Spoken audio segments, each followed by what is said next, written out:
Okay, guys, if I can get everybody to log into our website really quick, I just want to go over a couple things there.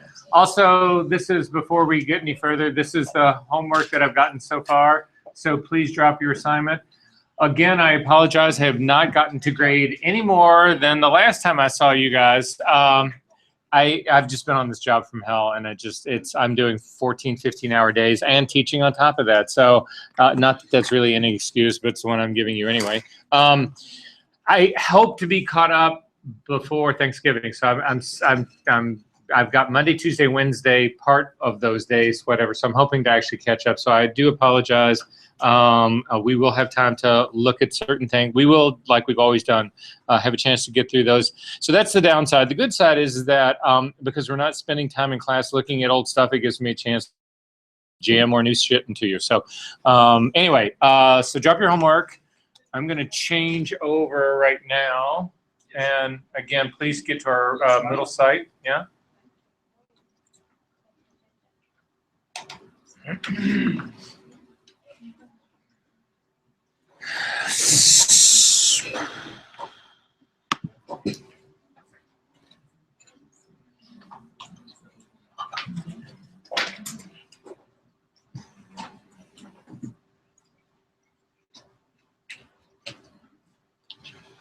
Just a couple of things that I want to point out to make you aware of. There are things that we talked about in the very beginning of this class, but I want to make sure that I just want to, again, I'm trying to get you guys ahead of the game so that you don't get hit with, oh my God, I've got 2 weeks to go till, finals, and I don't have time to get all this done, and blah, blah, blah, blah. So if you look at the very beginning of our class, up at the very top part, before we even get to week 1, there is this final DVD requirement. If you can click on that for me really quick.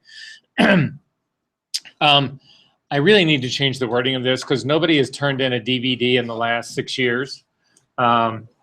Most people just turn in a jump drive with their stuff on it.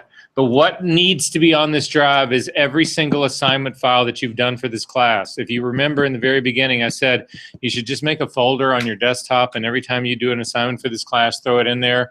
If you had done that, then all you would need to do is copy that folder onto a cheap USB jump drive and turn that in. That would be great. But there's one final thing that I need done in addition to that, which is also on this thing, and we talked about also in the beginning of the class. For your final project only, I need you to do exactly what we've done all along. The files that I'm interested in seeing from you are your layered Photoshop files. I'm not interested in seeing JPEGs. However, the digital department reviews the work that is done in this class every year, and they have a specific request for how that file, the specific files of your final are prepared. So this is in addition to you turning in your final full layered Photoshop file to me, or TIFF file to me. And it's this thing right here. So the files for the final project folder only, this is in addition to everything else. For this folder only, you need to do the following thing. Each of your images should be labeled again with your last name underscore, then my initials happen in here. So again, I was putting this one in, it would be Engelhard Verser, or Engelhard John underscore VE underscore the class. So for this class, they're calling it,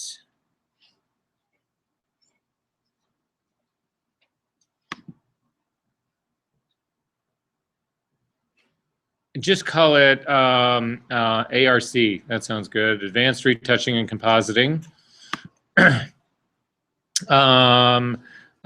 Class, that would be Advanced Retouching and Compositing, and it would be Fall 16, FA16. And then underscore, oh, here, forget that 16 because it's happening right here. This would be where you'd have FA16. And then, yeah, again, the whole thing right here, FA16. So it would look like this, John underscore Doe. So exactly, VE standing for Verser Engelhard, ARC, Adobe, Advanced Retouching and Positive. This would have been for spring 14. Yours will be FA16. They want you to also make these JPEG files with a quality of 10 and no larger than 999 pixels on the longest edge. And what that would mean is, if you go into Photoshop really quick, and we can actually open up the file that we're going to work on today. So if you go to this week's folders, so we are in class 11, I think. And the folder that I want you to open up to work on today is this 940. That's the one I actually want you to open up. And it'll basically look like a blue field. So at any rate, to prepare this file to actually export it the way they're wanting it for your finals, this is how you would go about doing it. Does everybody have this guy open? All right, so we'll just go through it really quick to show you basically the way to do it. The first thing you do is come up to the image menu and come down to image size. So look at my screen to see where I'm at. Image size, a dialog box will open up.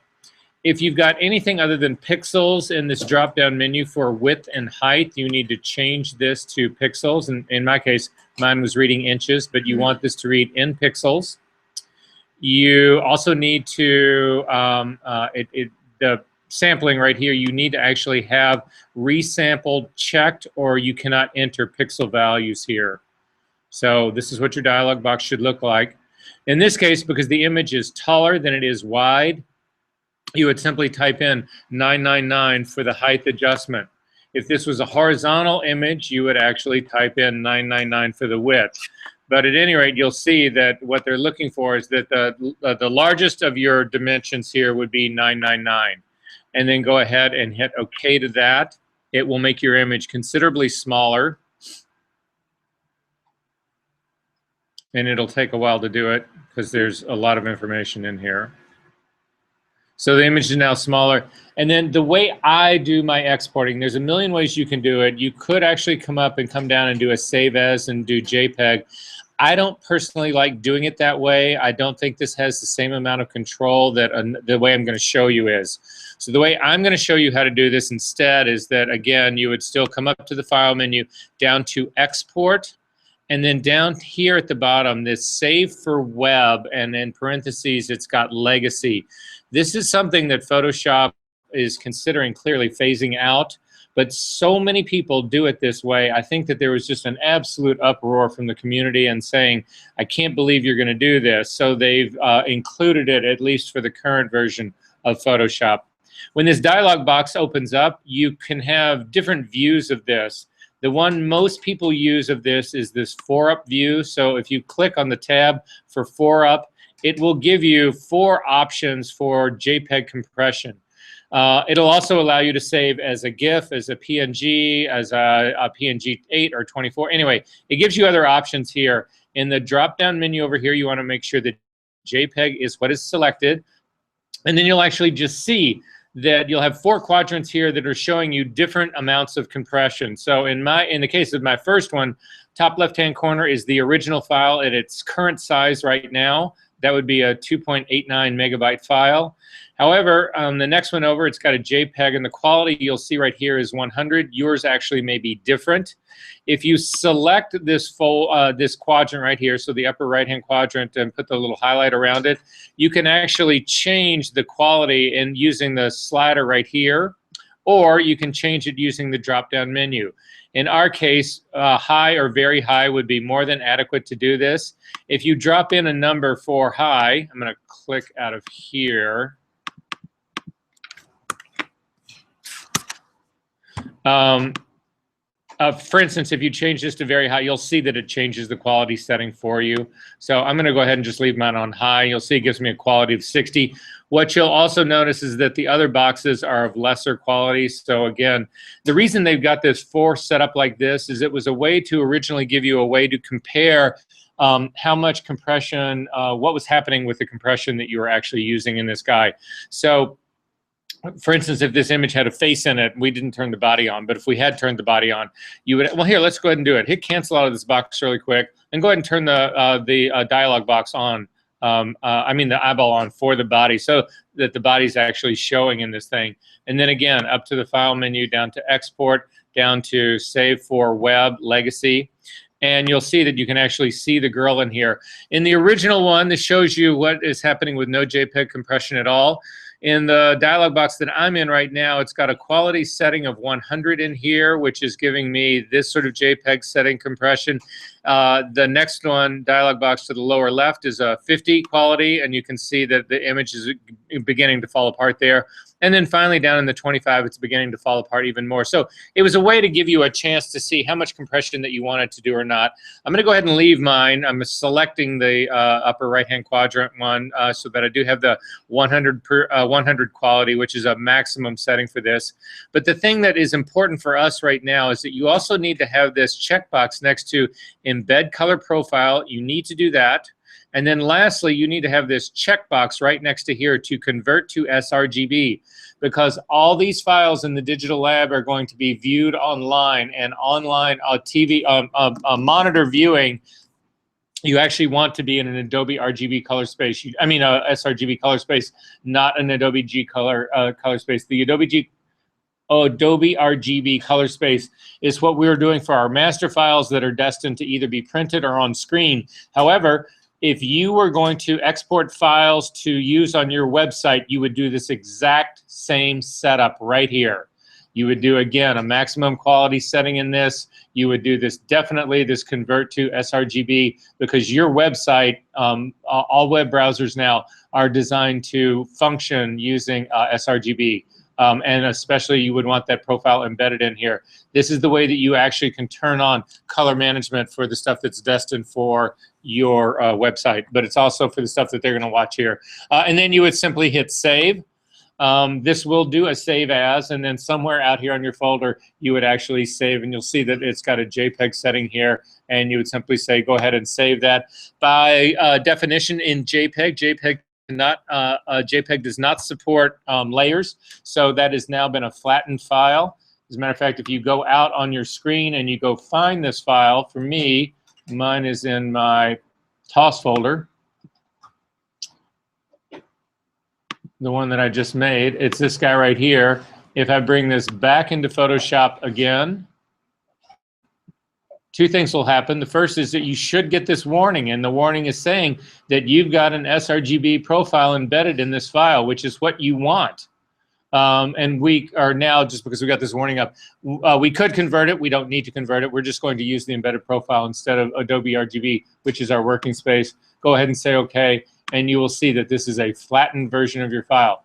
Now, the original file that we used to make this from, the PSD file, has not been changed. It was resized. It's right here. But it still exists. That's why this functions more as a save as. So if you've done all of this, you now know what they need you to do to export your files for the digital department to actually look at your final project.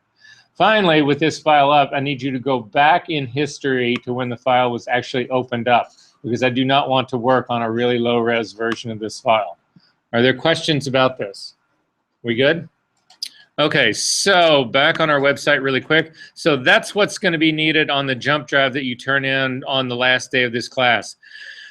If you do not want your stuff shown to future classes, because occasionally I will take exceptional work in these classes and I will show it to other people, put it inside of a folder on your jump drive that says, and inside that folder say, please do not show this on to your future classes if you don't want me to do that work, and I will not show it to them. Somehow make sure I've got a note in there that you don't want me to do that.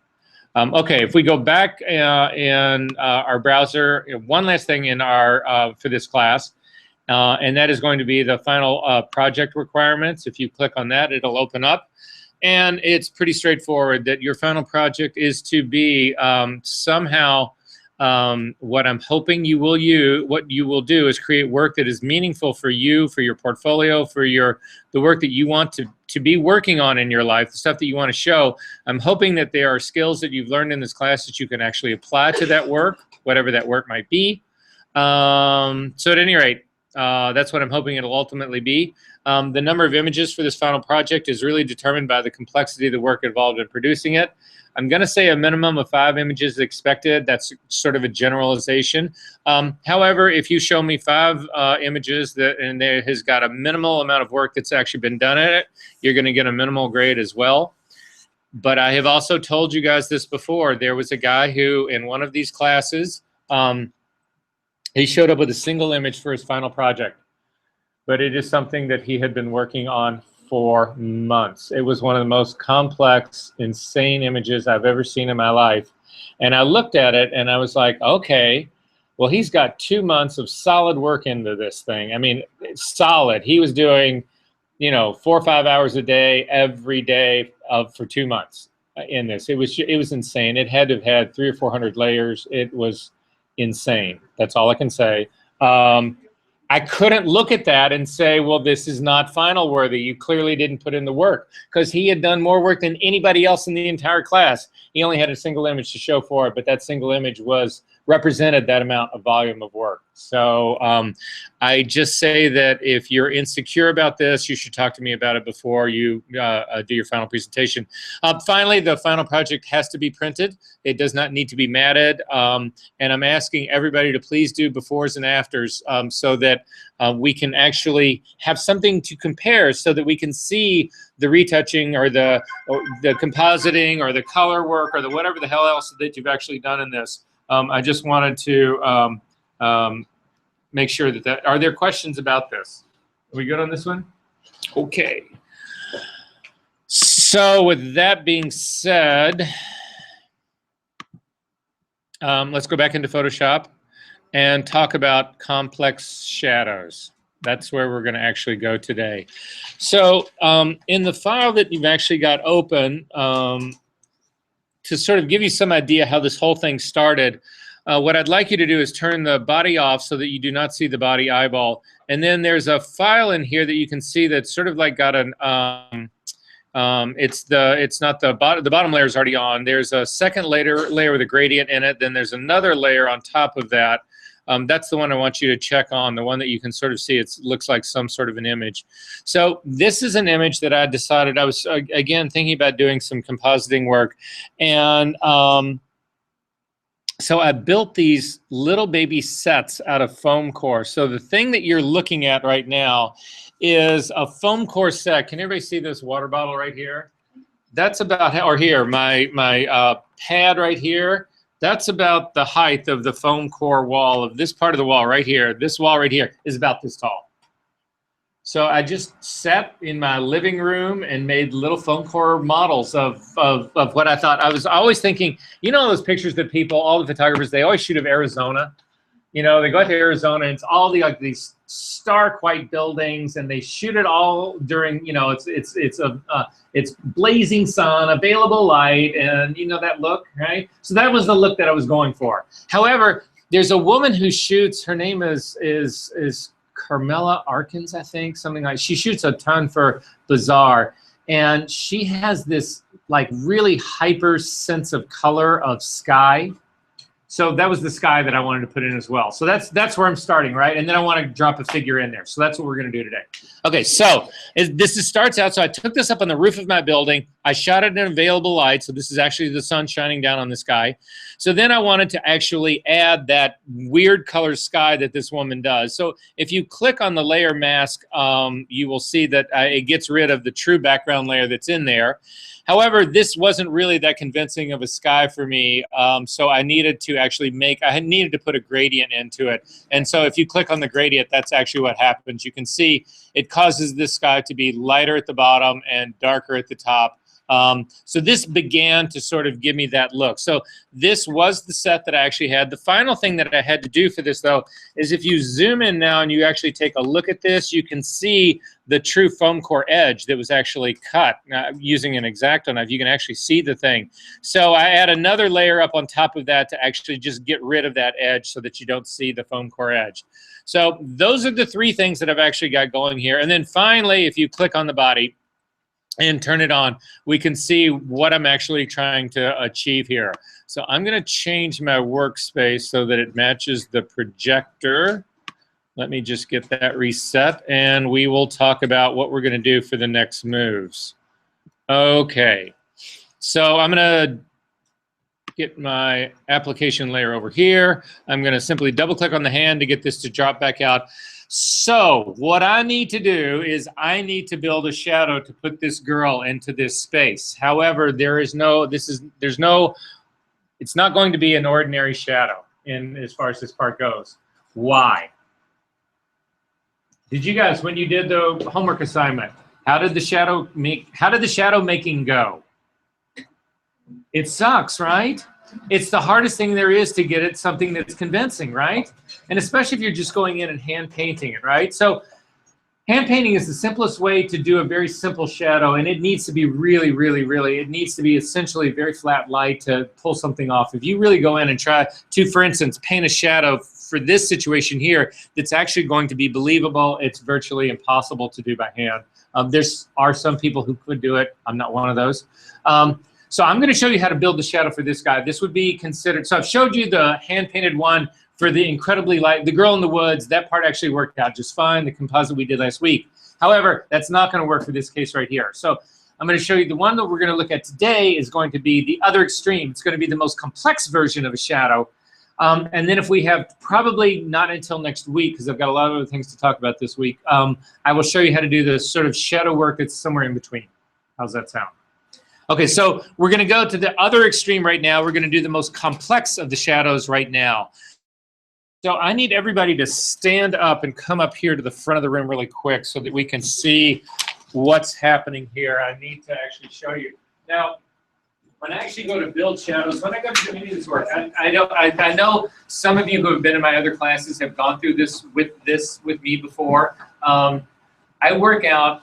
You cannot imagine the number of problems that I work out sitting at my the coffee table in my living room with the TV on and a drink in my hand. And shadows is one of them. So I'm going to show you how I would approach this guy to try to figure out exactly how this shadow should begin to work, should actually be happening. So I'm going to turn on my trusty flashlight.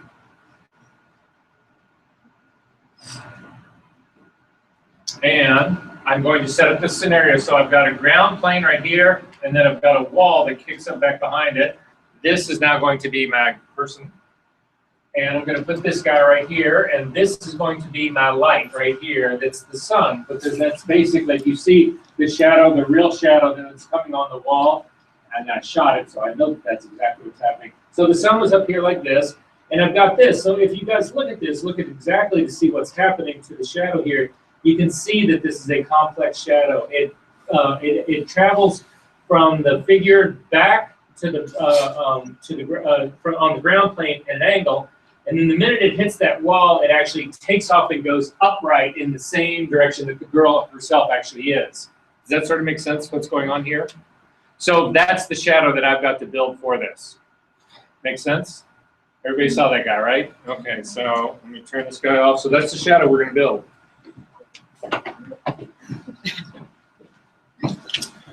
Okay, so first things first, when I look at this image, am I good to go? Am I ready to start building the shadow here? Would you do anything before we started to build the shadow? Is there anything that's not quite right in this image? Exactly. What's different about it? It's coming from the opposite direction. This would be cross-lighting. This would not be possible in a available light situation. So if you select the entire body group, which I've got, so I'm just selecting the entire group that the body's sitting inside, I'm going to come up to the image menu, down to image rotation, down to, actually I'm not going to do this to the image, sorry, hang on. Instead, I'm going to come up to the edit menu, down to transform, down to flip horizontal.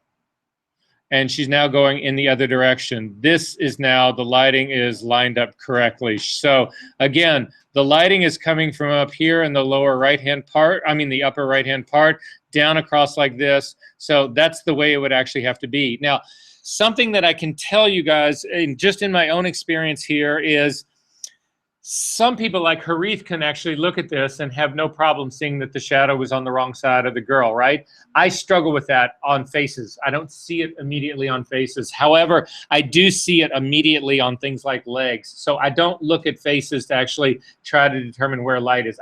I know, it's stupid, it's silly. What can I tell you? It's just me. You know, I'm the open book here. So at any rate, but if you look at her leg, you can clearly see that the highlight is on this side of her leg. There's a shadow on her other side of her leg. So the lighting has got to be coming from this direction, which is the same way it's coming from this direction down here as well. Okay, so if you click to open up this whole body group right here, you can actually see what's inside of this. There's a couple of masks in here. There's an airbrush layer in here. There's a bunch of other stuff in here. There's stuff in here that's actually been puppet warped. There's a number of things in here. What I need to do, the first thing that I need to do is actually I need a selection of just the girl. And if you look on your in your channels palette, you'll see I have a couple of selections already built for you. I've got one that's just the sky, and I've got one that's just the brick wall, but I do not have one that is just the body. So to get the one that is just the body, what I want you to do is open up again the body group, the group of layers that's called body. Simply click on the drop-down arrow to get this thing to open up. And then in the puppet warp layer down here at the bottom, command click on the puppet warp version, and it will load that selection.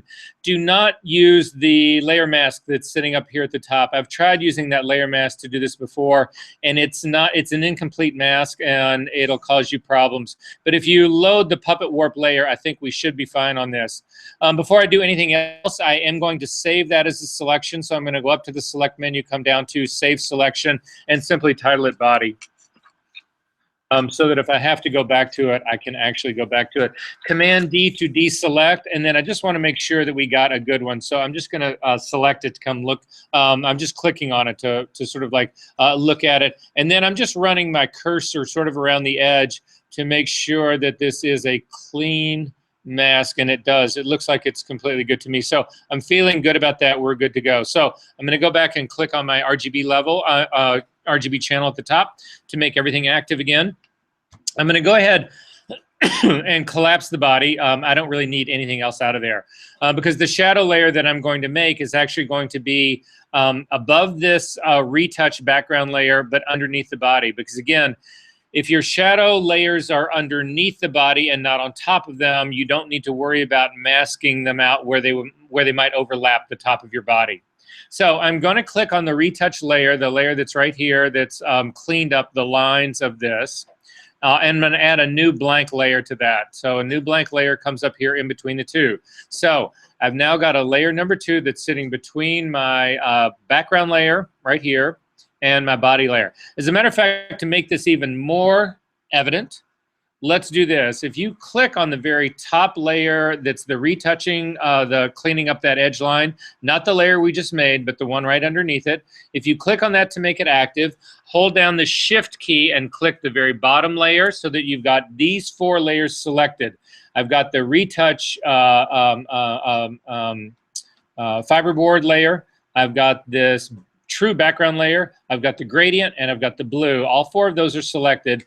Then I'm going to come to my drop-down menu right here on the top right-hand side of the layers palette, the the flyout menu, and come down to new group from layers. So if you don't know where I'm at, look up at my screen right now. So again, this is where it was. Let me cancel out of this. This is where it is. So I've got all 4 of these selected.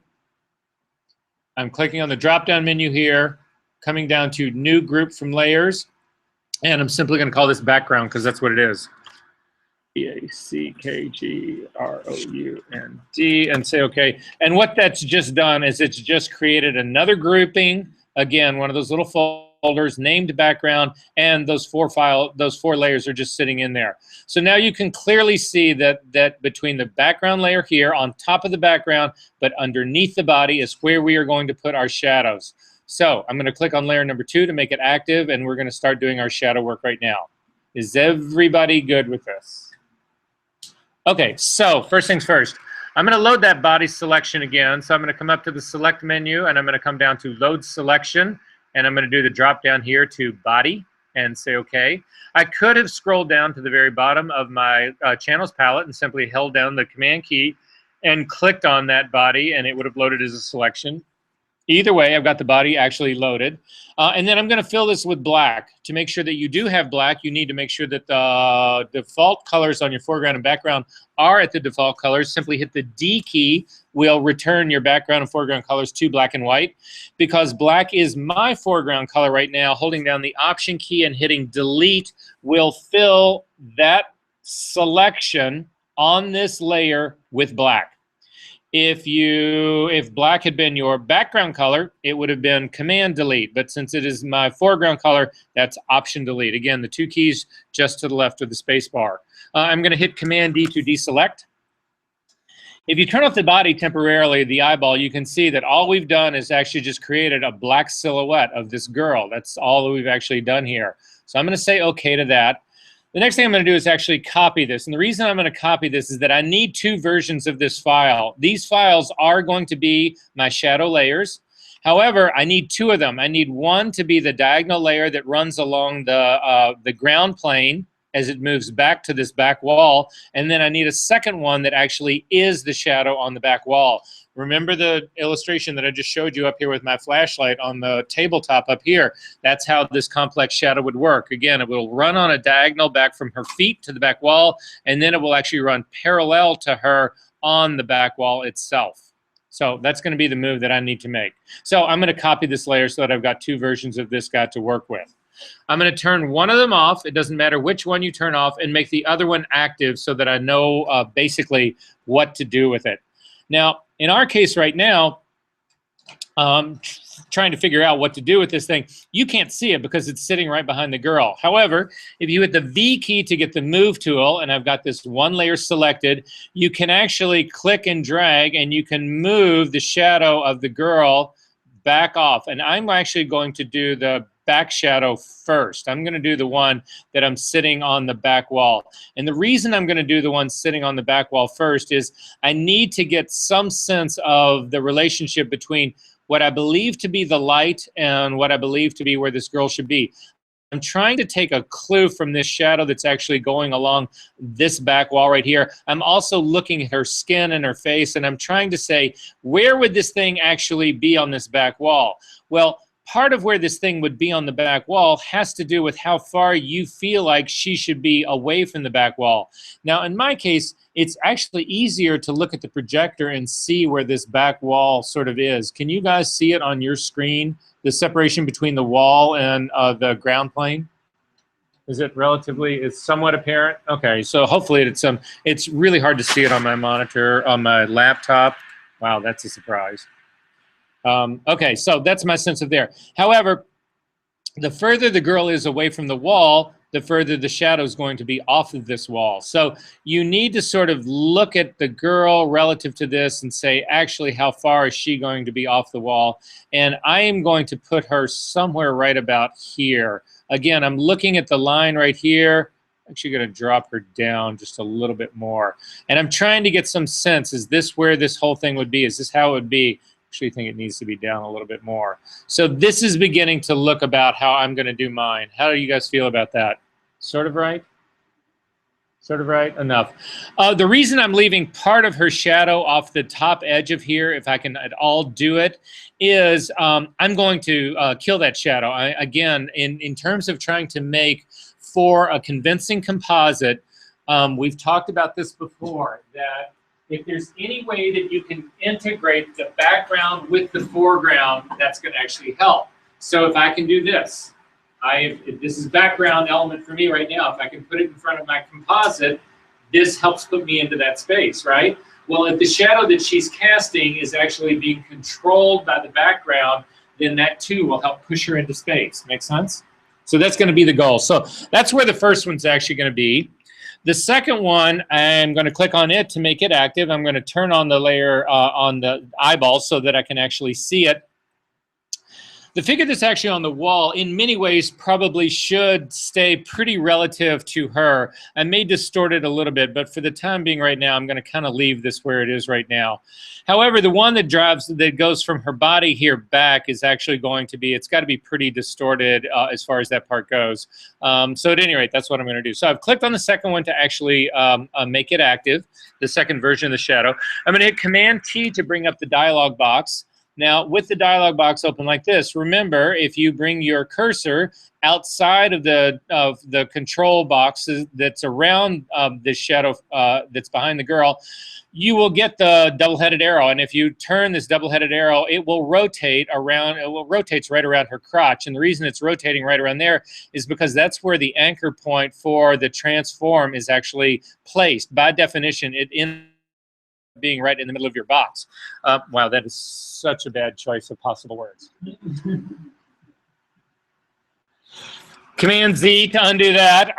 In order to get this to transform better, I'm actually going to take the transform box here, the transform point, the point at which the transform works around. I'm going to click it and drag it away from the center of her body down here to the bottom of her feet, and I'm going to put it right between her toes, right between those two shoes. And now when you click and you drag this off, you can actually see that this is now coming down, and it's actually going to, in effect, be more the way that I would actually want this whole thing to be. Does that sort of make sense, what I'm doing here? Okay, so far so good as far as that part goes. I'm going to simply go ahead and hit OK for that. Then I'm actually going to hit Command Z to undo that because I want to do one other thing for the shadow that's on this background wall first. And the thing that's on the background wall, what I need to see is the point where the wall actually meets the ground, because I need to actually get these two things to line up. So the point where this back shadow actually meets the ground, in order for us to get that point, I'm going to select on the shadow the layer number 1, the shadow that is on the background. I'm going to make it active again. Then I'm going to come over to my channels palette, and I am going to command click. You'll see that there's a back wall that's highlighted right here. It's a selection I've already made for you. If you hold down the command key and click on this, it will actually load that back wall as a selection. And I'm going to put a layer mask onto this first shadow. So I'm simply clicking on add layer mask. And you can see now that it actually gives me the shadow that's on the back wall. You can see that the part where her head's been cut off and the part down here where her legs are cut off. And so now when I actually do the transform of the shadow that's going to be on the ground plane, I know sort of where it needs to line up. Does that sort of make sense what we're doing here? So again, I've made now the second layer, the second shadow that I'm going to use for the ground plane active. Command T to bring up the transform dialog box. Click on this anchor point that's in the middle, put it down right between her feet like this, and then I'm going to click and rotate this down. And what I need to do is to get this shadow that's coming down here to get somehow close to trying to be the shadow that's going to kick up on this back wall. So once I get it down like this, you can actually click and move your guy out of the way. Center your guy a little bit more. We need to continue to transform this because the shadow that actually drops down here and it goes back the way this thing is actually going back would not be shaped the way this shadow is actually shaped. And this is the tricky part about doing these type of shadows right now, is we actually need to distort this. However, to distort it, it's simple. You can actually simply come up to, again, to the free transform, and you can come down to distort, and we can do all sorts of things. You can crush this shadow to make it a little weirder. You can continue to move it around. You can stretch it out. You can do all sorts of things. We can do all sorts of things to here. But the problem that I've got now is I can't see how it's supposed to interact with the one on the back wall. How do I fix that? Say what? Opacity would help me be able to see it. That's true. Is there any other trick? Well, let's try this. Go ahead and hit whatever transform you've done. Go ahead and just say OK to that, and then hit Command Z to undo that. Why couldn't I put the layer mask that's going to exist on this guy on here first? And so that's what I'm actually going to do. To actually mask this part out, what I really need to do is I need to have the opposite layer mask that is the back wall right here for the one that's going to be on the ground, right? If this mask right here is only allowing this shadow to show on the back wall. If I create a selection from this and invert it and apply it to this guy, it will hide everything except, it will hide the back wall and let everything else show, right? Does that make sense? Well, let's try it, and you guys tell me if this makes sense. So to do this, you want to load the mask that we've already got going on here. So simply Command-click to load the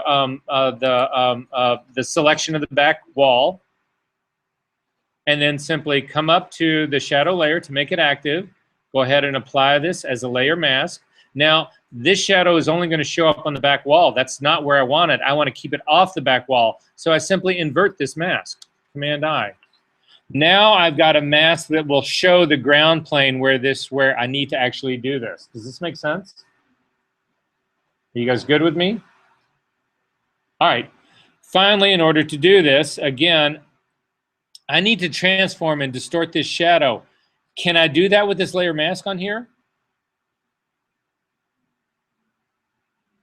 Why not? If I transform this shadow, won't it also transform the layer mask? How do I keep that from happening? Exactly. So here, this is what it looks like.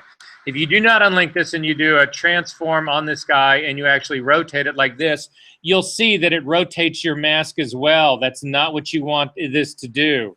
So I'm going to Command-Z to undo that. However, if you click on the link, you can't be in the transform dialog box. If you click on the link between the mask and the layer, if you break that link, then you can transform either one without transforming the other. So in this case, I'm not transforming the mask. I am only transforming the shadow. So with the shadow selected, Command-T to bring up the transform dialog box. One final time, drop that command point, or the control point that it's going to rotate around right between her feet.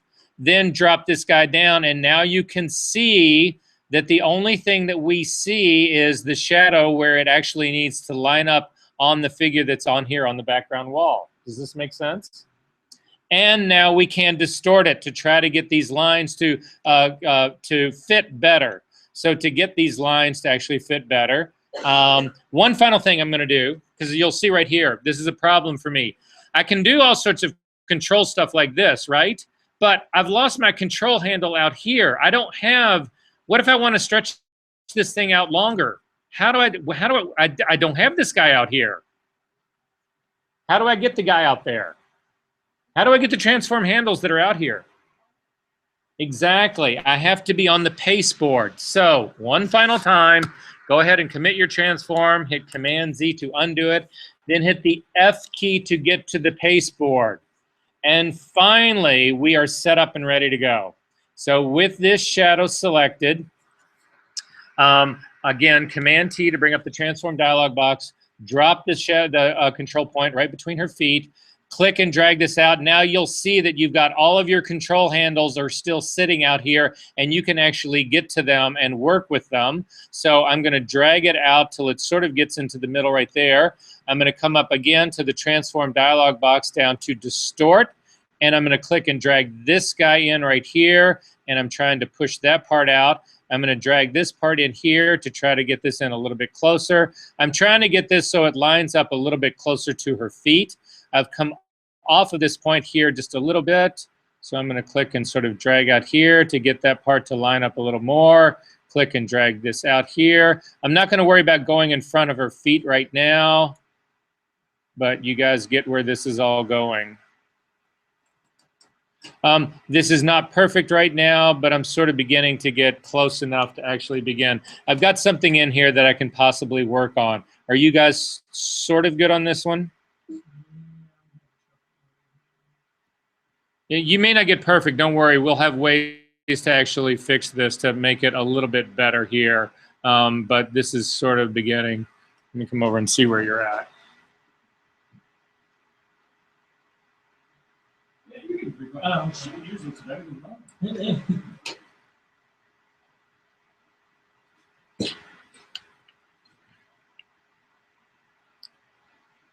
If you want to actually break these points apart so that they're not, because you see right now, they're all working in tandem with each other. Again, come up to the edit menu down to transform and click on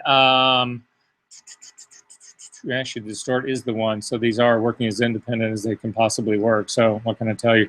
You could also try warping this guy right now. If you click on, again, up in the edit menu down to transform and actually click on warp, it'll bring up again, that mesh that's got those control points on them. And you can actually click on those control points to actually try to distort something more.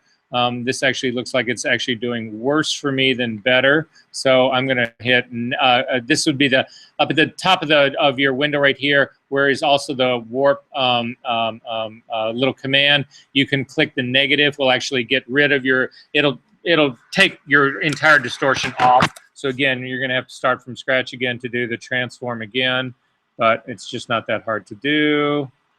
And then again, up to transform, down to skew, and try to bring this part down. Rotate this a little more.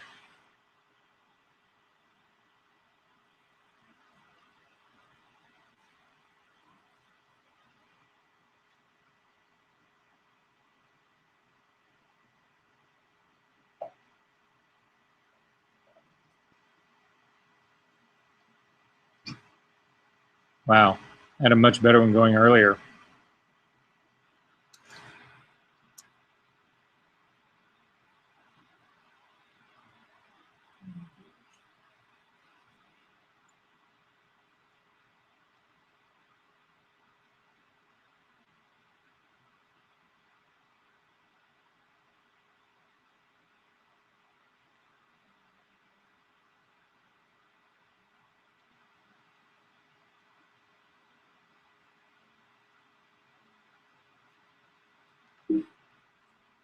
Transform, you can actually continue to do anything. You can select multiple versions of this transform over and over and over again, and still work on your image.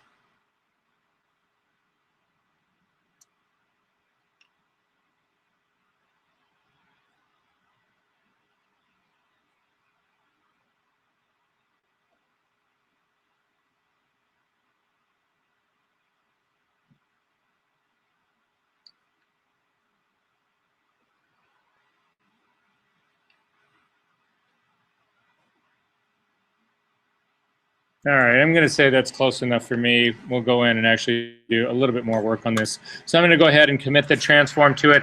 If you want to clean this up a little bit more, you can, once you have this guy committed, you can actually hit transform again, and it will sort of give you a clean new slate to start on.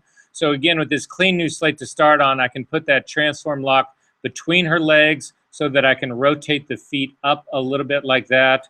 And again, just try to dial this in just a little bit more if possible.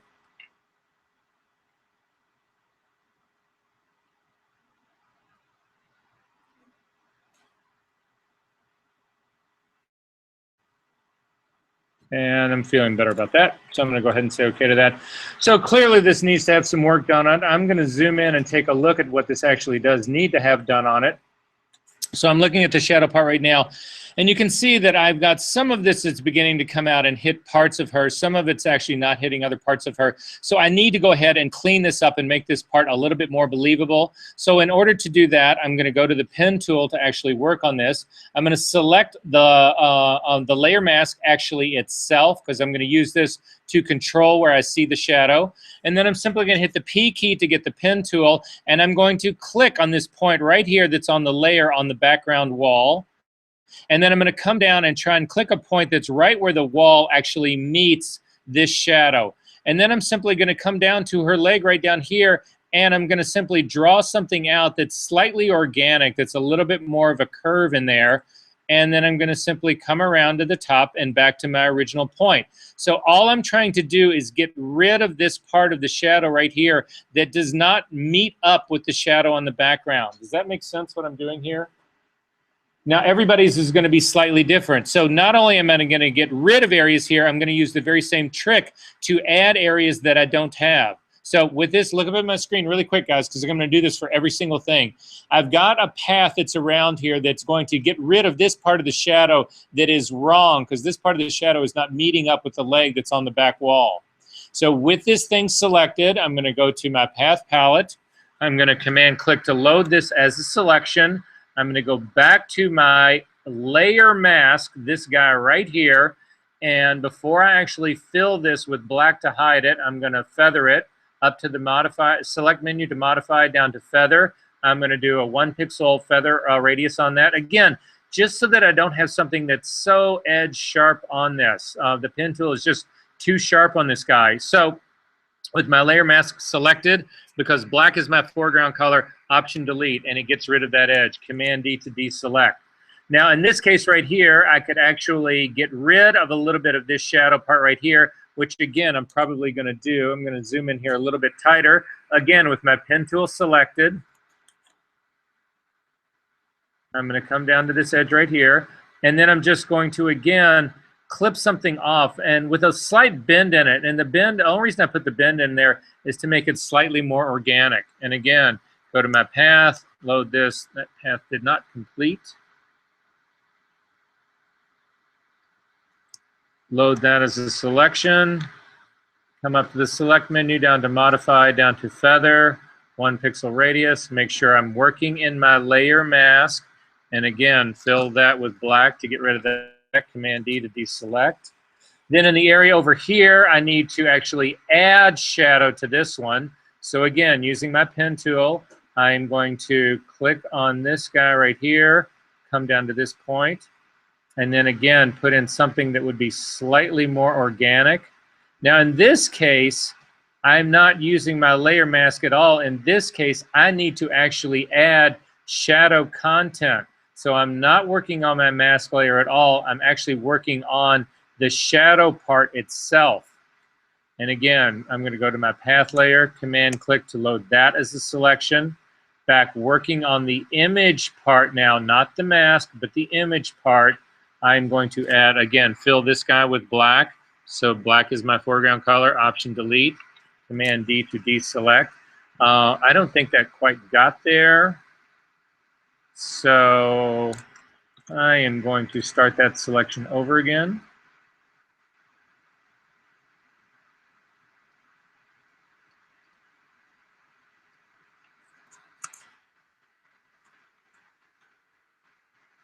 It's also looking like that full pixel feather is a little too much. So I'm going to change it to a 1/2 pixel.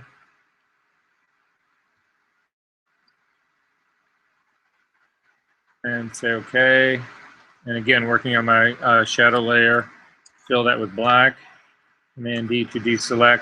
And then finally, I've got to get rid of this shadow part over here.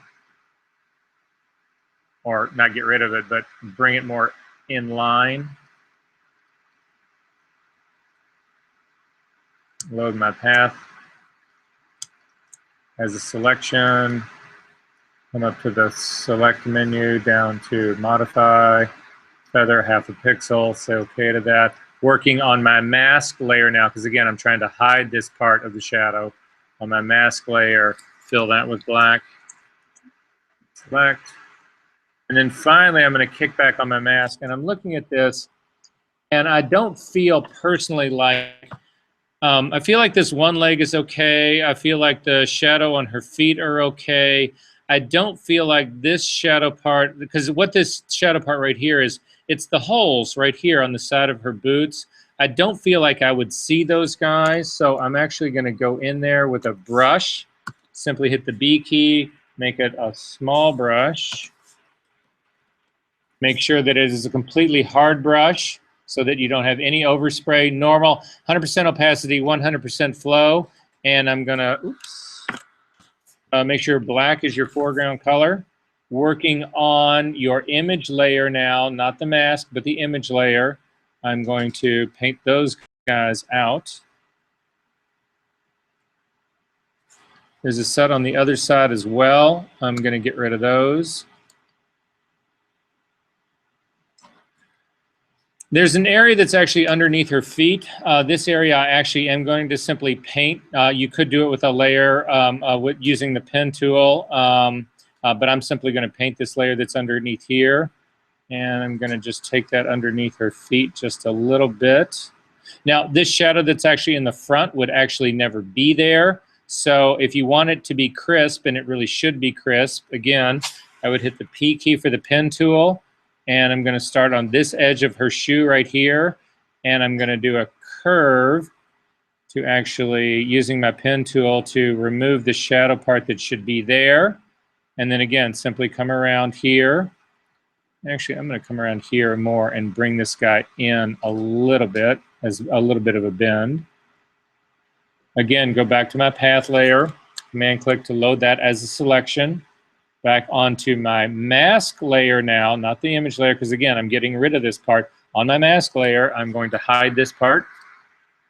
Option delete gets rid of that. Command D to deselect. That seems a little extreme on this part right here, so I'm going to just hit this with my brush key to just feather that off a little bit. Double click the hand, see how we're going here. I feel like things are beginning to be pretty good. However, I feel like this one leg right here is too skinny. If I'm looking at this, with this leg right here having the weight that it's got, I feel like this one doesn't have enough weight to it. So I'm simply going to add that weight to it. Again, using the pen tool, I'm going to click on this point right here, and I'm simply going to come down here to actually add some weight to that entire, I'm looking at that whole leg right there. So then I'm simply going to come back up, complete my path, go to my path layer, command click to load this as a selection. Again, I need more shadow here. I'm filling this with black, that area right there. So clicking again back in my second shadow on this second shadow, not on the mask, but on the shadow layer itself. I've got this guy going right here, and I'm going to simply fill that with black. Command D to deselect. And then finally, I'm going to look at this, and I'm going to feel like, well, does this appear to work? The last thing that I feel like is off on this is that it's this area right here. I think that this would be a little bit more weighted coming off of her shoes right here. So that's the final thing I'm actually going to hit with the pen tool. So again, the P key to get the pen tool. I'm simply going to bring this out underneath her feet and back to complete my selection. That did not complete. Path, load that as a selection. Again, I'm going to fill this with black, and you might worry that it's going to cover her feet, but it won't because this shadow is underneath her body. So again, in this part right here, I am going to soften that edge slightly though. And say okay, and finally fill that area with black as well.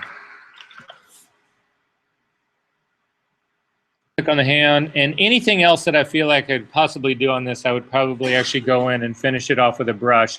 The one thing that I am getting here that I see is there's a small line where this the shadow on the ground actually meets the wall. And the reason that exists is because we had one selection and then inverted that selection. This is the pixel width of that inversion, but we will take care of that guy in just a second. But so does everybody have basically what they believe to be a double shadow? That's looking amazing. Amazing, amazing, amazing, amazing, amazing, amazing, amazing, amazing,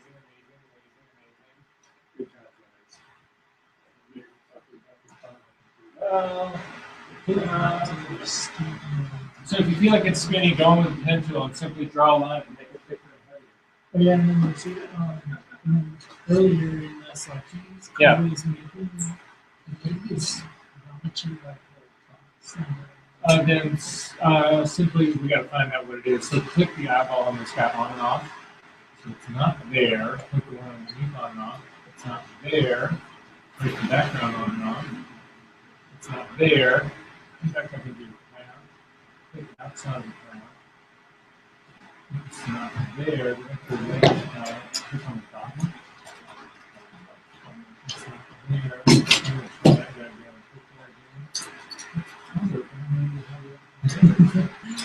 Yeah, I'm not sure. Yeah, hand out. Okay. So we're almost there, guys. We're almost there. We're almost there. So what I need to do now is, number one, I don't want to change these shadow layers, but I am going to rename them first. So I'm going to click on this first one here, and I'm going to call this Shadow 1. I'm going to double click on the top one up here, and I'll call that Shadow 2.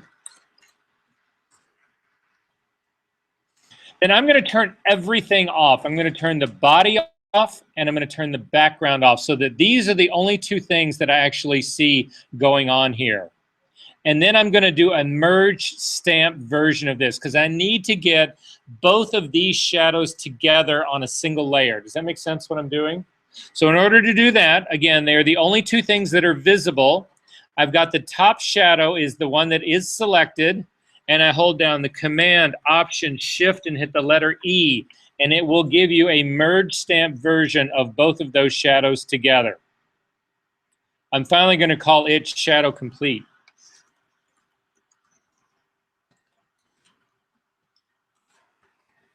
And say okay.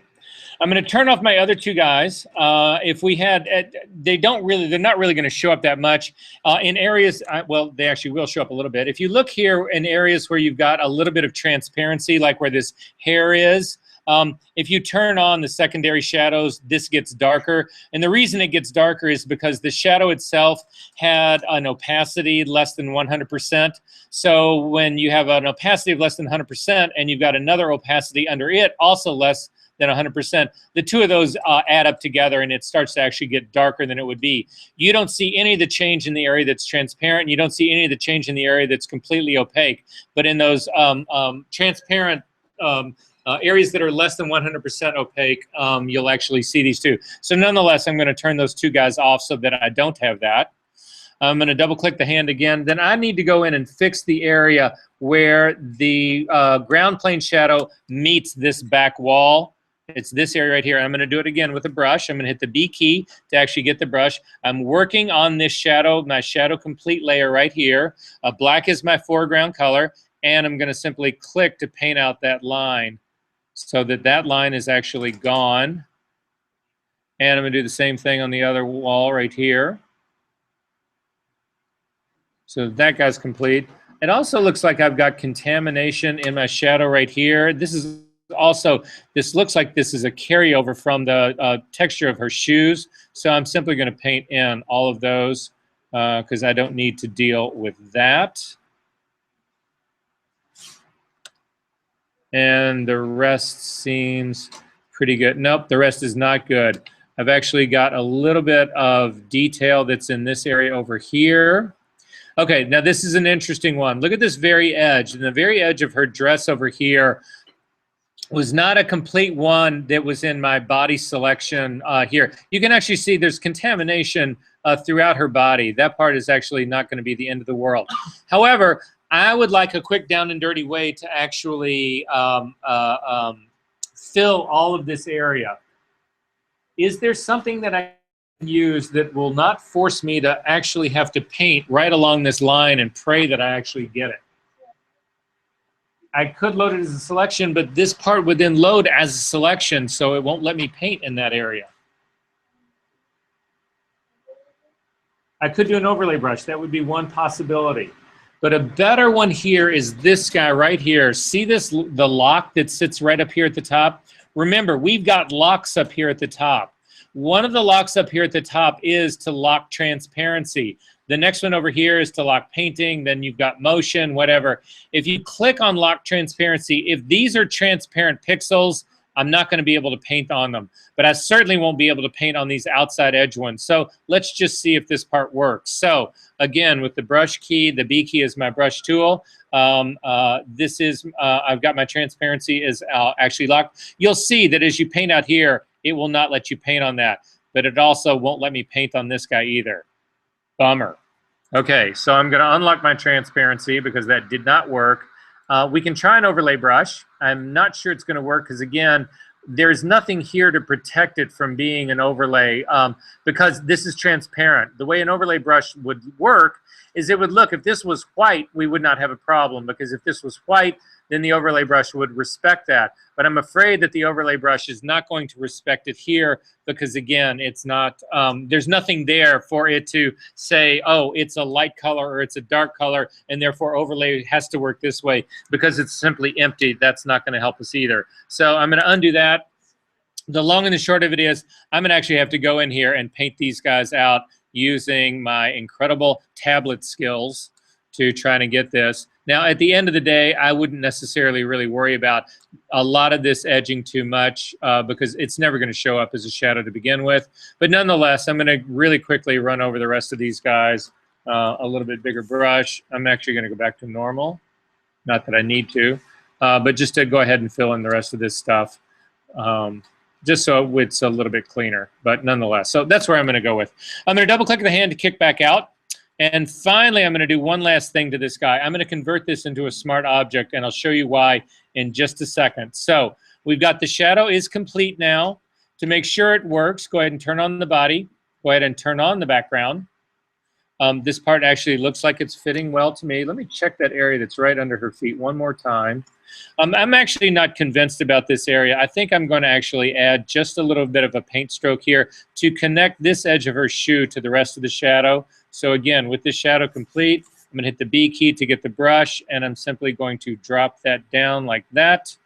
And I'm feeling reasonably good about that, and we're okay. So up to the layer menu, down to Smart Object, Convert to Smart Object. You need to turn your complete shadow actually into a Smart Object so that we can use Smart Filtering on it. That's going to be the last place that I go with this. So I'm going to double click on the hand to kick back out. So the final thing that we need to deal with in this shadow in terms of building this guy is to think about how shadows actually work. And the way shadows actually work is that that as you are closer to the thing that's actually casting the shadow, the sharper it is. So for instance, everybody come up here again and look at my little test.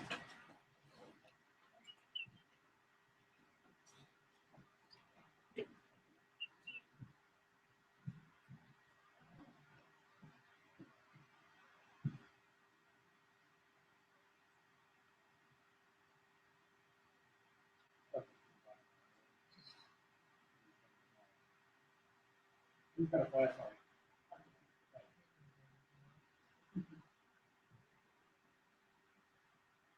All right, so look at what's happening here. If you can see this.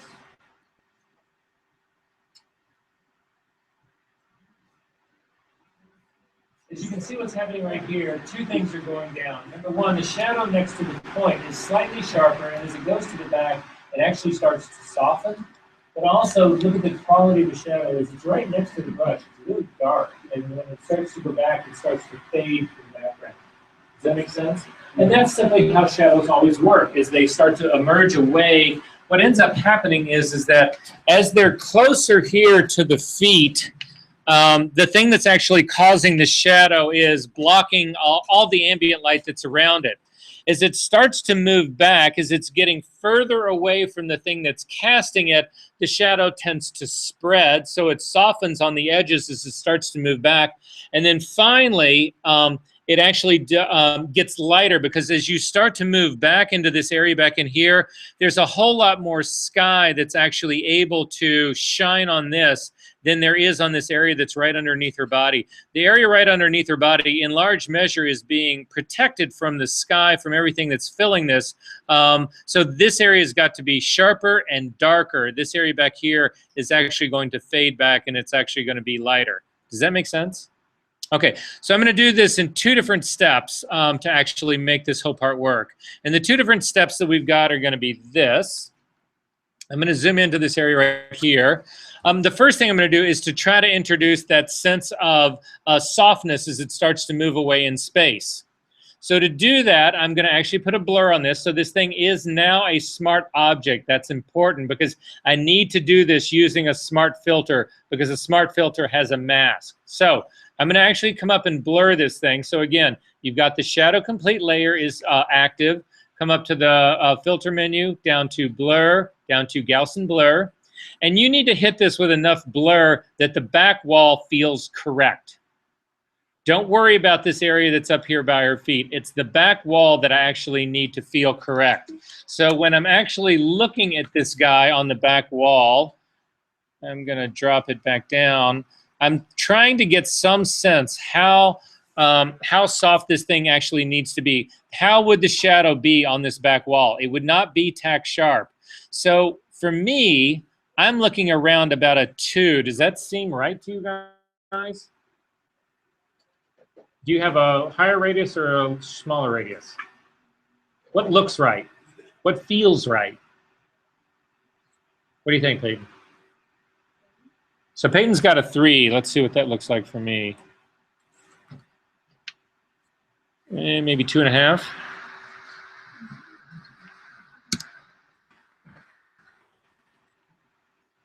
Yeah, somewhere. What do you guys think? Yeah, This is okay. 2.5. That's what we're going with. Yahoo! Crowd makes a decision. So I'm going to go ahead and say okay to that. However, I also made, if you actually then turn the eyeball off on your Gaussian blur, you can see that the area that was right next to her feet also got softened up as well. And that's not what I'm trying to do. What I'm trying to do is to get this to soften as I'm going from the back wall to her feet. I'm trying to get the shadow to actually be sharper. So in order to do that, we have got this Smart Filter mask. It's this guy sitting right here. So for instance, if we were to fill this mask, so go ahead and click on the mask to make it active. If you were then to fill this mask with black, in my case, since black is my foreground color, Option Delete will fill it, you take the entire effect of the mask off. I mean, the entire effect of the layer off, because again, I've filled the layer, the Smart Filter mask with black. So all of the sharpening just got removed. If I fill it with white, everything is sharp. So what I need to do is actually use a gradient on this so that I can go from this area that's in the background right here to this area up here at her feet to take the sharpening off. Does that make sense what I'm going to do?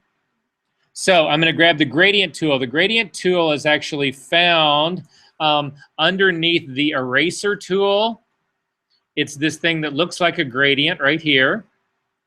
If you click on that, you want to make sure that you do have the gradient tool selected, not the paint bucket tool or the 3D drop tool, but the gradient tool is selected.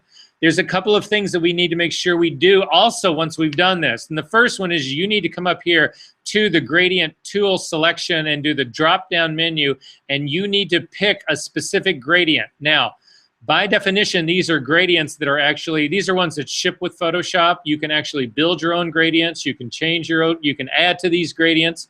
But if you click and select the very first one, if you hold your cursor over these guys like long enough, usually you will get a fly-out menu telling you which one these guys are. In this case, it's not telling me which one they are. However, I know which ones these are. Maybe this guy over here will finally tell me. Usually if you hover over these or click or something, whatever, it'll tell you what they are. The first one is a gradient from black to white. The second one is a gradient from black, or not black, it's actually foreground to transparency.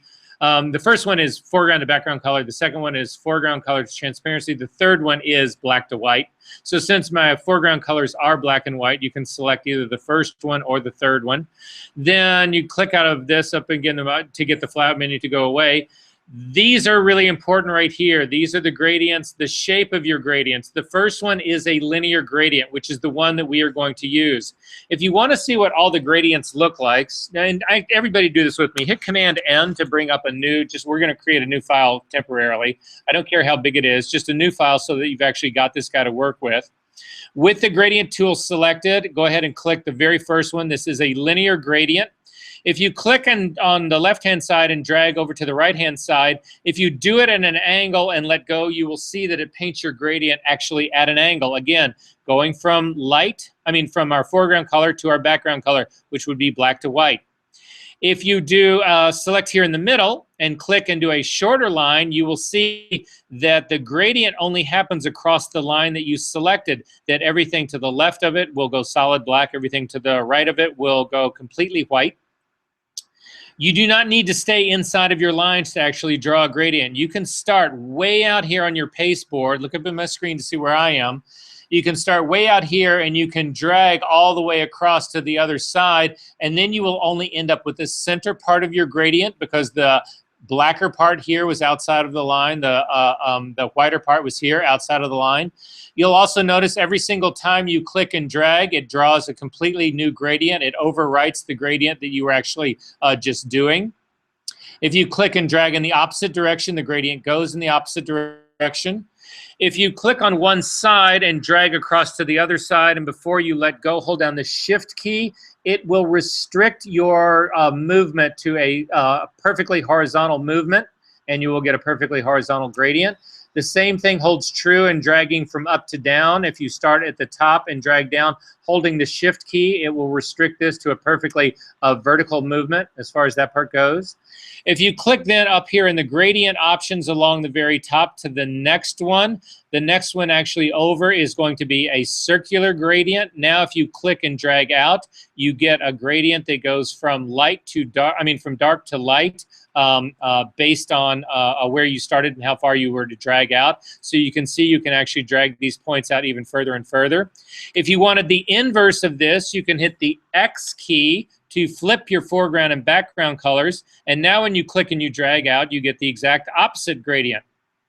Why on earth would anybody want this? Spotlight, great idea. This would also be a great tool to actually, if you wanted to create a mask to vignette your image, this would be a perfect one to do that. You could take this guy and invert it, and that would be the perfect mask to actually burn in your edges, keep your center you guys get this. The next one over is a quadrant gradient. If you click and you drag him, you'll see what it does. It's supposed to, I think, appear as if there is a wall right here, and that you've got light actually hitting this wall, and the gradient will spiral around this guy. The next gradient over is actually, if you click from the top and drag down to the bottom, it's a reflective gradient, although that does not look like that reflected. Yep, that's a reflective gradient. If you don't click and you drag too far, what it does is it actually starts with foreground color. No, I take that back. In this case, it's going background color to foreground color, back to background color. So this is the one that we were using to try to emulate depth of field, was again to have the gradient pulled that way. And then finally, the last one is this quadrant gradient. It does this like diamond shaped guy on here. So you want to make sure that you've got the very first one selected, which is the linear gradient. To get rid of this new document that we added, you hit the F key once. You go to the black pasteboard, F key again to go to the regular pasteboard, which allows you to get to the stoplights here, and you can close this up. You do not need to save it. And finally, working on the mask for our smart filter with black as my foreground color, I'm going to start here at her feet and drag in the direction of the wall. And the reason that I'm doing that is because black is my foreground color. It will put black at this area right near her feet, which removes the filter effect of the area right next to her feet. So again, working on the gradient itself, I'm going to simply click and drag back. And if you zoom in, you can see what just happened. I've now got this area around her feet that's really sharp. And as I start to move back, it starts to get softer. I don't believe this one, so I'm going to simply click and do it again and drag it a little further back. That seems like a better blend to me. If you feel like the area around her feet need a little bit of softness, you need to start your gradient further out here to the right of her feet so that it doesn't end up coming across quite so sharply like that. Now, if you hold down the Shift key and click on the layer mask to get rid of it, you'll see the effect that we're actually putting into this guy. It's sharp around her feet, which is the way it should be. But as we start to move back to this back area right here, the screen area back here, it starts to actually get softer. So that takes care of my gradient in terms of the soft edge on this. So a lot of people would look at this and then say, and then it's just quite simply, you just drop the layer opacity of this to make a shadow. I reject that. I do not think that that is actually as good a shadow as I could possibly get. What's wrong with this shadow? Well, I just dropped the opacity of this layer to make it less dark. Can I do better? How can I make it better? What would I do?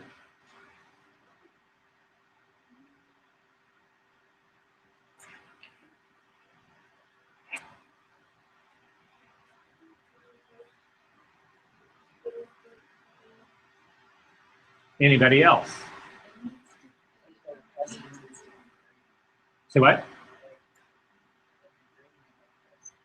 So it needs to fade somewhat, right? It should be darker about her feet and fade to the background, right? So that's one thing that should happen, right?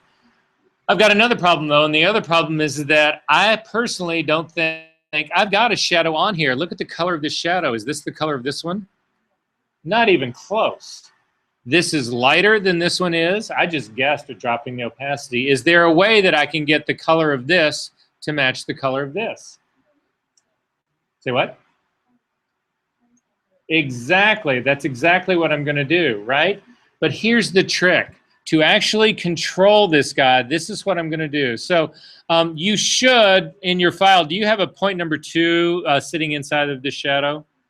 You do? Okay. This point number 2 is actually the color that the shadow should be in this area right here that's in the middle of her body, right? Because this is on the same background wall as this one. So those two should actually match. The stuff that's up here next to her feet should actually be darker, but this part should actually be that part back there. Does that sort of make sense?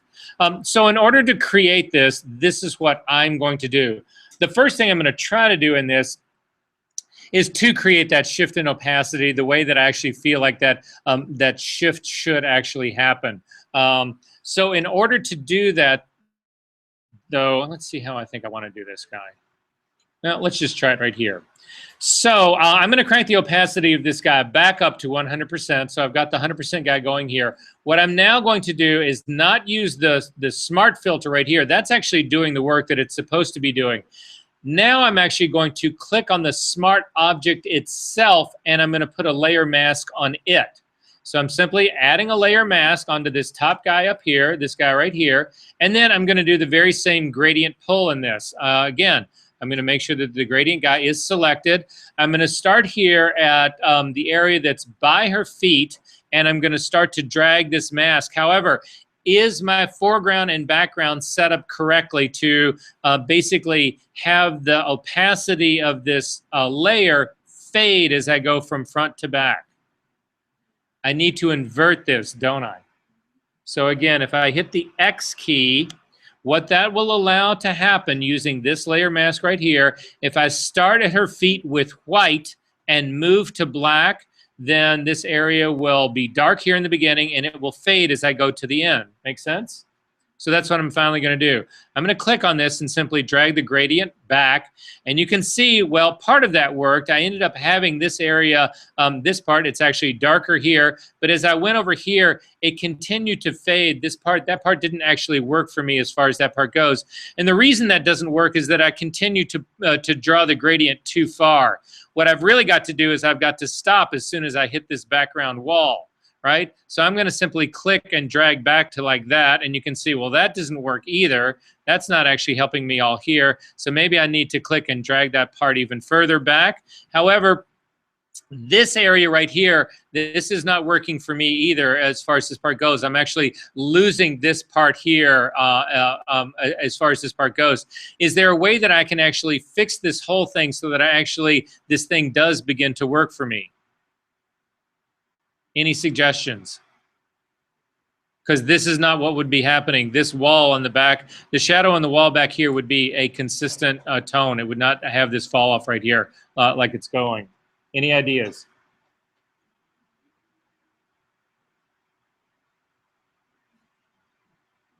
Well, I'm going to try this. I'm actually going to look at this area that's right around her legs, right down here. I'm going to turn on, I'm going to click on the gradient to see if I can't sample that. And it looks like I can sample it. I can see my RGB values up here. And the area that's right here by her leg, it looks like this area that's right by her leg right here is reading like a 203, a 203, a 203. That's what I think I've got going. I'm actually going to click on my mask itself to turn it on, so that I can actually see it. I'm going to turn everybody else off. And it's this area right in here that I'm trying to get that reading on. It's looking like roughly like a 140 something in there like this. So that's what I'm actually going to go with. I'm going to hit the B key to get a brush tool. I'm going to make it larger. I'm going to make sure that it is a soft brush. I'm going to load the area that is my back wall. It's this guy right here. If you command click on this to load this, that is the back wall selection right here.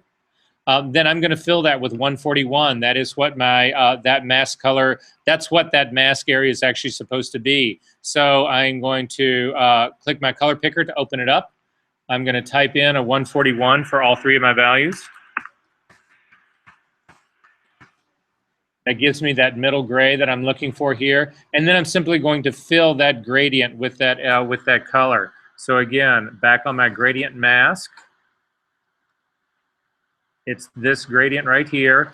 That is that active selection, and I'm going to fill it with this 141. So in this mask with that active selection, Option Delete fills this, and now I've actually got a gradient that's going from the front to the back. Now, I still feel like that is actually a mistake here. That seems to be too, it seems to be dropping off too much. Look at your feet here. That part is going back. That just seems to be too radical. So I need this to be darker. If I need this to be darker, what do I need to happen to this mask? Does this area of the mask, that's this back wall, need to be lighter or darker? It needs to be lighter to let more of the shadow show through, right? So I'm simply going to pick a lighter value. Again, I'm going to click on my color sampler. I'm going to simply click on brightness and drive it up here to something that's up here. And I'm like at a 195, 195, 195 right now. I'm going to try that and fill again. That seems a little bit better to me. It still seems a little extreme here, so I'm actually going to let even a little bit more of that go through. I'm going to click on my foreground color tool, brightness again. I'm going to pop it up a little bit more to make it a little bit lighter. I've now got a fill color of 219, 219, 219. And again, I'm going to use that to fill the background. That seems to be a little bit better to me. Command D to deselect. And I'm feeling like a little bit better than it was before. It may be a little wonky down here. If it's a little wonky down here, how can I fix this part right down here where it's making that transition? It seems too light. This seems like too extreme a transition right here. Well, again, I want to only be working now on the floor level of this mask, right? I only want to be working on the ground plane of this mask right here. So I can select the ground plane. It's sitting right here in your, if we load the brick wall, the back wall background, Command click to load that. This is now the active selection area we've got going. This is not the area I want to be changing. I want to be changing outside of this area. I want to be changing the ground plane. So again, just like we did when we built the mask to invert it to do the shadow on the ground plane, I'm simply going to invert this selection right here. So again, up to the select menu, down to inverse, and you can see if I double click on the hand, I've got the marching ants going around the whole image now. Here, I'll show you, I'm going to undo that. So again, I've got the wall selected. I need to be working on the mask right here. So working on the mask right here, I need to have the rest, everything else selected, not the wall. So again, invert the selection up to select menu, down to inverse. You can see the marching ants are going around here now. Then again, still working on the mask right here, I can pull another gradient on this guy. So again, back to the gradient tool, working in this area right here by her feet, in this layer mask, simply clicking and dragging back. Gradient tool, normal, working on my mask layer, click and drag a lot, click and drag a lot more.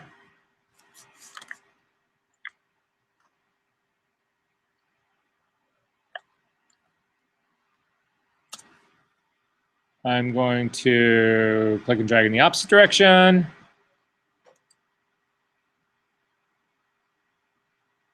Actually, that's doing exactly the opposite of what I want it to do.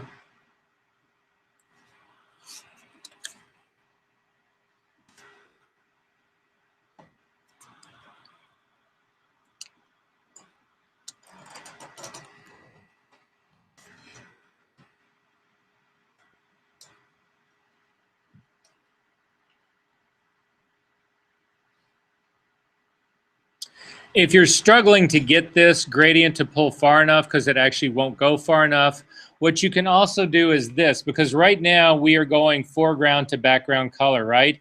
We can, or black to white. We can actually change that. In your drop-down menu right here, we can click on this guy. This is foreground to background color. I wish the little guy would come up to confirm that for me. But at any rate, that's what it is.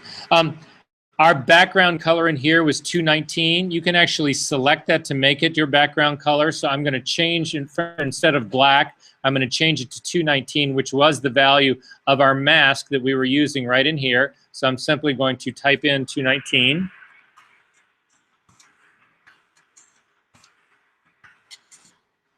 And now what I'll be doing is I'll be going from pure white here back to 219, which should give me this mask, I hope.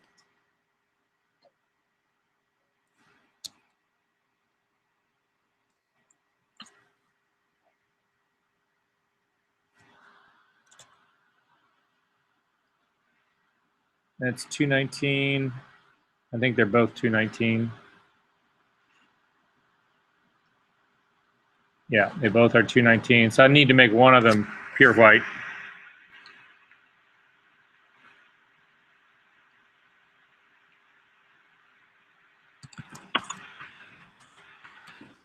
And say okay to that. And now drag my gradient back. And how do you feel about that one, guys? Not too bad. Double click on the hand to kick back out. Not quite there yet. What did I tell you guys about doing shadow work? It's the hardest fucking thing in the world to do.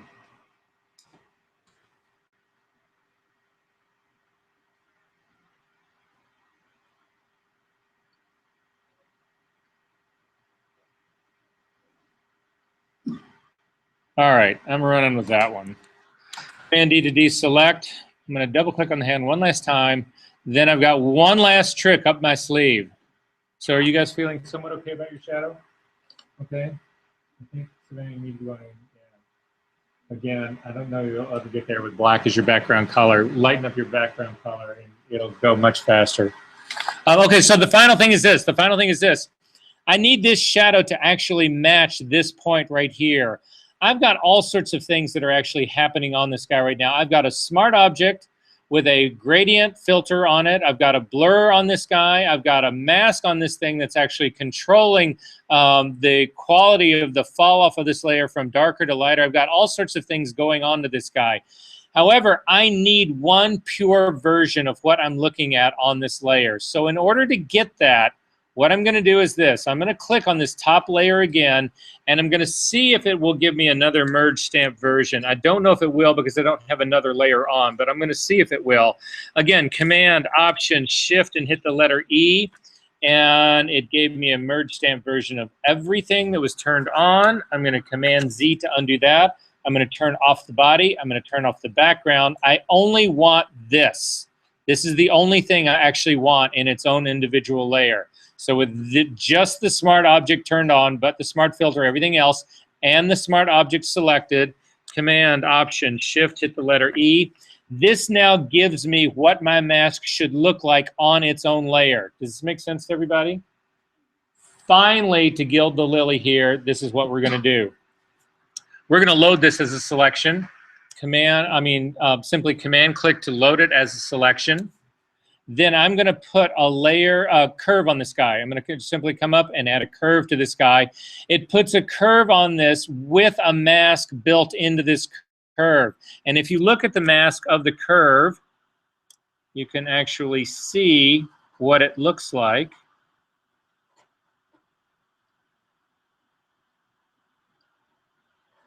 And you can actually see that this area down in here is lighter.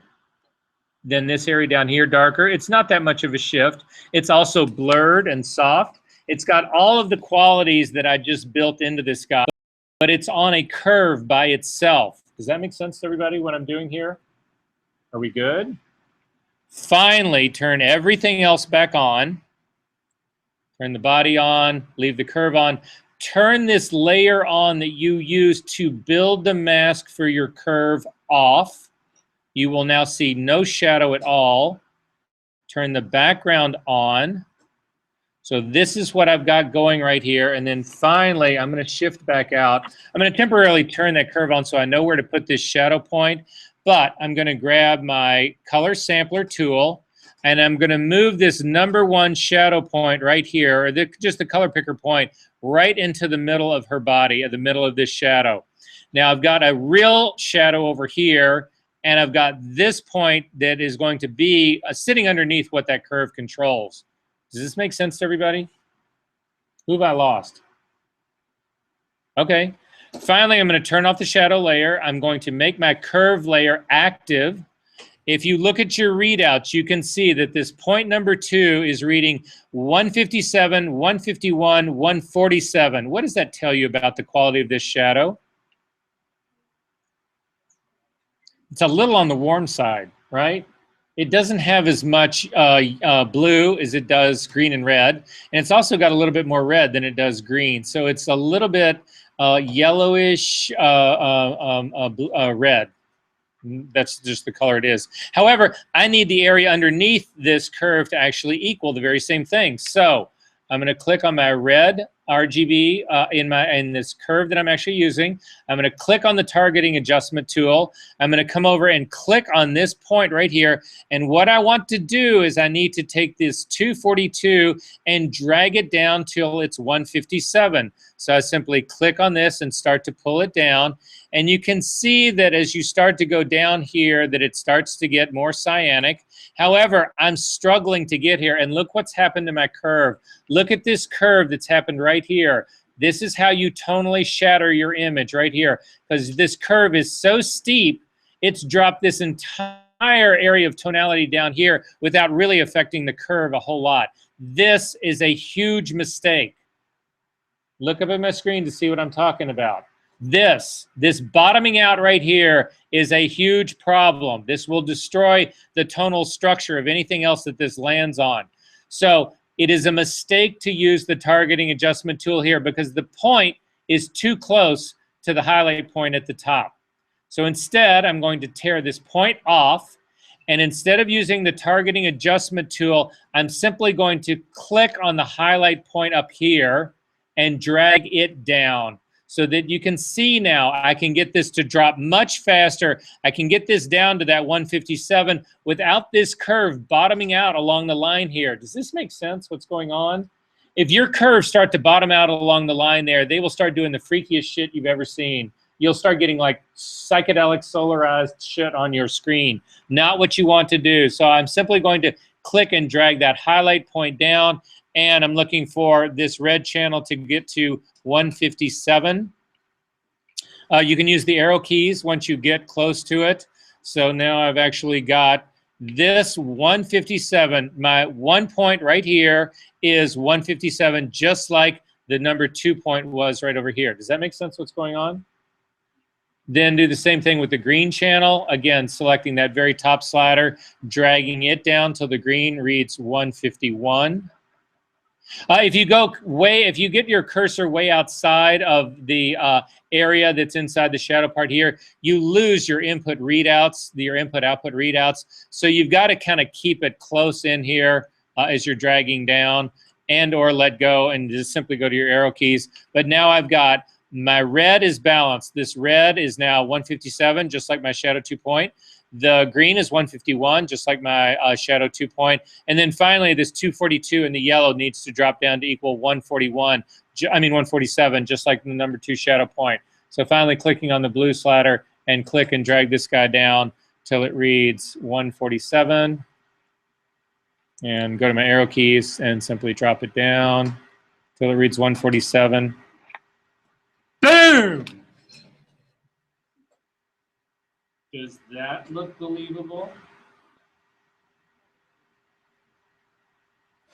And it only took us almost 2 hours. Are there questions about this? There's other things that you could do if you had struggled trying to make this guy work right here to get the gradient part right in here.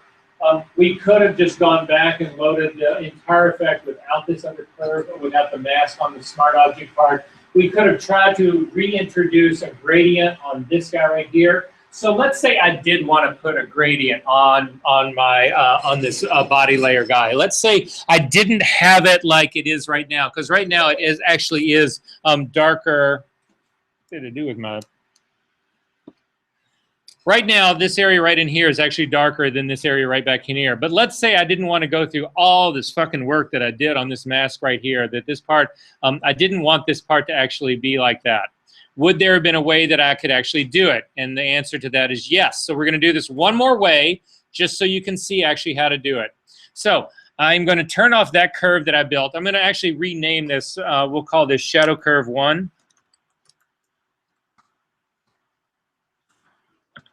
And this will go really quick, guys. We'll take a break in 5 minutes. Okay, so we'll call this Shadow Curve 1.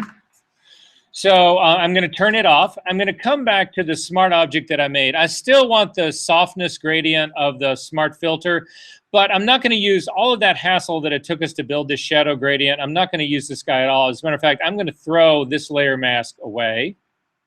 I'm just getting rid of it. So now I've got solid black on here. It's pure black at her feet. It's pure black here. I still have the gradient of the smart filter, so it's still sharper here at her feet, but not so sharp here at the back as far as this part goes.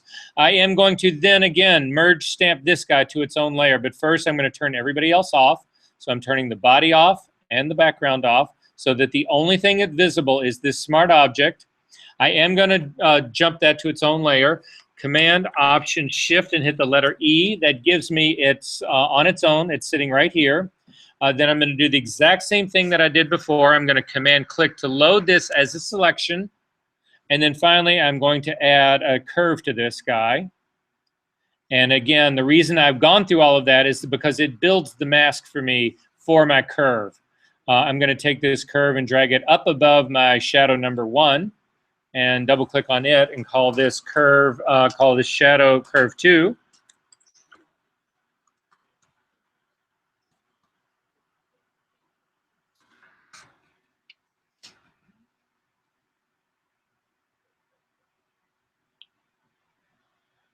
And then I'm going to turn everybody else off. I'm going to turn that layer 3 off. I'm going to turn my smart object off. I'm going to turn my background on. I'm going to turn the girl on, the body on like this. And then again, I'm going to do the very same trick with my curve right here, because I've got this point number 2 right here, those values, and the point number 1 right here. So what I'm going to do is actually come into, I'm going to start off with my RGB version, because you can see I've still got those 242s, 242, 242s, and I'm going to actually just drag the entire thing down.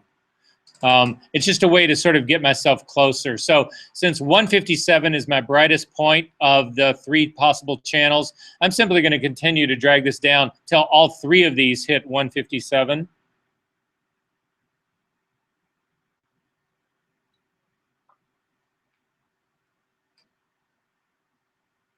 So that gets me close tonally. However, now I want to actually get the color correct. So there's less green and there's less blue. So I'm going to go to my green channel and simply grab him and drag it down here till this green, this 150, the green equals 151. So it's less of a pull. And then the same thing with the blue. I'm going to drag it down till it reads 147.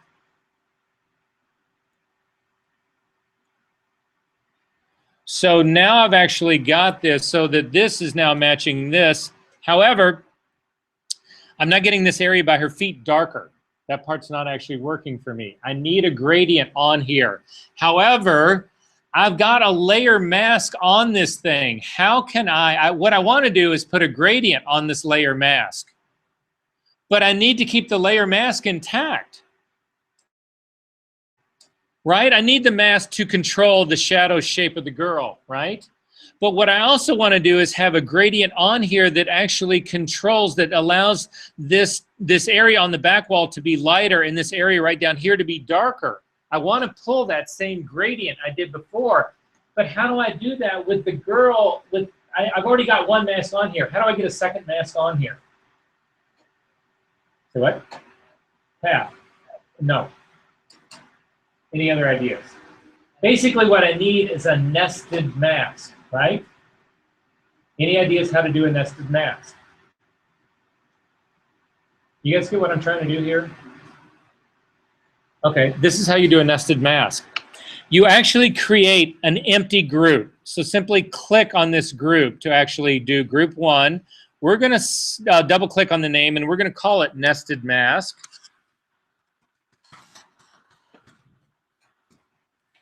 Now what I'm going to do is I'm actually going to drag my curve inside of the group. It's now sitting inside here. You can now put a mask on the group itself. So I'm adding a layer mask to the group.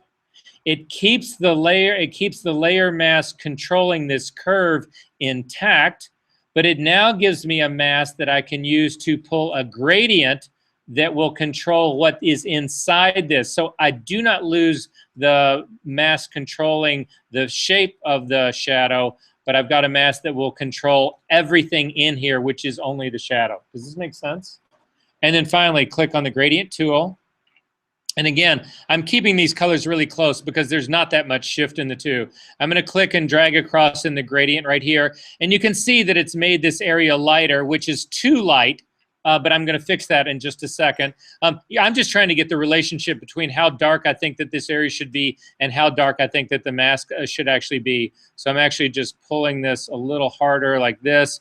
I'm feeling that's giving me a good shift in here. However, now when I click back on my curve layer that's inside here, you can see that the background has been made too light, but that's okay. I can simply use the curve to reset these values right here. So again, in my RGB layer controlling this, I need to make everything a little bit darker because the gradient right here is blocking some of that. So to simply do that, I'm going to click and drag this down again till I see that R value reach 157.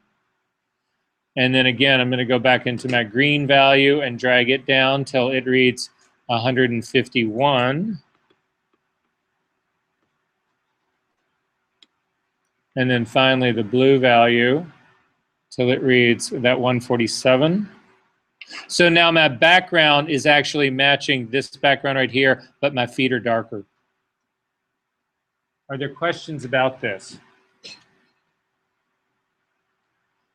And boom, number 2. Are we good? So as complex as this might all seem, and it's like, oh my God, I can't believe we've done that. I am telling you this right now, if you show this to somebody and they don't know any better, they will look at you and say, my God, where is that place? And you say, oh, it's in New Mexico. It's this really cool church, top of this church thing. I was shooting there, whatever. And they'll go, really? You guys all know that this is a composite. I'm telling you right now, you print this out or you put this up on screen, whatever, you show this to somebody who has no suspicion of this at all, and they will look at this and they will believe that. And that's a girl sitting inside a model that was 9 inches tall.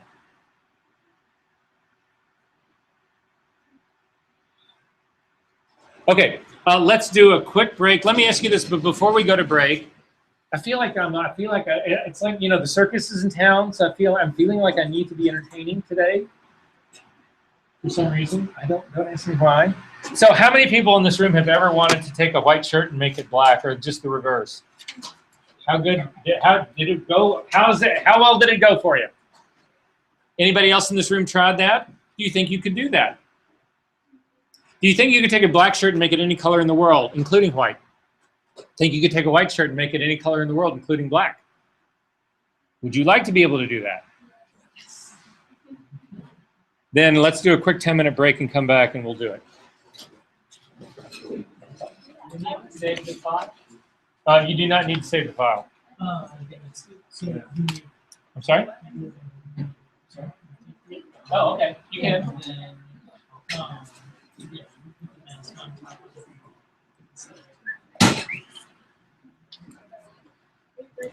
Yeah. I saw your email. Let me turn off the recording so we don't record our conversation. And I'm more than happy to talk about it now. Hang on one sec. I know I did, and I can't remember.